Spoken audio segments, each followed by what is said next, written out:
Hey everyone, it's Zach with Palantir Research. We finally get some clarity on the insider sales recently, especially in regards to Alex Karp. And not all of them are actually because of taxes, just so you know. Plus more insider sales transactions happening today, so we'll cover those Form 4s and Form 144s. Plus, it's a nice feel-good story as well for Palantir that happened. So first, Palantir's Dr. Karp wins an award defending freedom and democracy of the West through technology.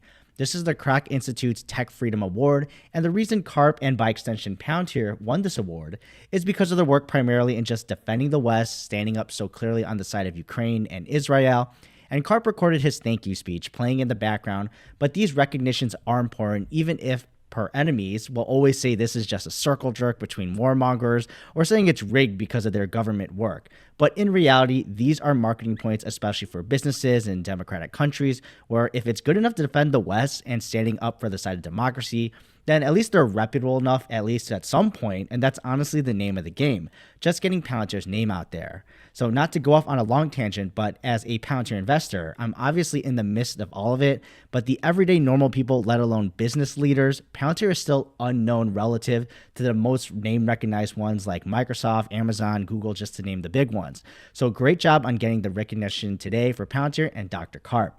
Now, next, we all see more insider selling from the Form 144s. So first, we've got Shyam Sankar, who sold 321,166 shares, and that was for $6.5 million. So that's an average price of around $20.26. And then David Glazer sold 205,400 shares at $4.1 million, and that's at an average price of $19.80. Now, juicier are the Form 4s, which are the statements of ownership change. So first, we want to pay attention closely to the difference in explanation of responses for each of these insiders. So first, for Stephen Cohen, all of his transactions fell under the response 1, which is because of the automatic sales, that was to cover required tax withholding obligations to his vesting schedule. And if you flip back to his ownership, all rows are associated here. Now, for Alex Karp, you'll see he has a couple explanations associated with the transactions. There's 1 and 5. So for the 325,000 shares sold, these shares were converted from B to A, and that's in order to make them sellable on the open market, and that's in accordance with his insider trading plan, so that's normal. And these are also associated with response 2, indicating there is no expiration of the conversion here. Now, number 5, these remaining 400-ish thousand shares were sold to cover the tax withholding like Stephen Cohen. So just please pay attention to these little details when looking at insider selling. Now, I'm not judging these as good or bad. They're people and sell and do whatever they want with that money, but don't just assume it's always for taxes. Just see what the documents are for once they're disclosed.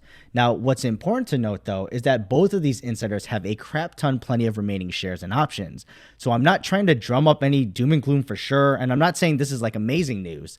It's just my typical want to see everything with knowing the explanations. Plus, it's always a good lesson for newer investors to look through these forms on their own, but maybe a little guidance doesn't hurt if they watch it in a video.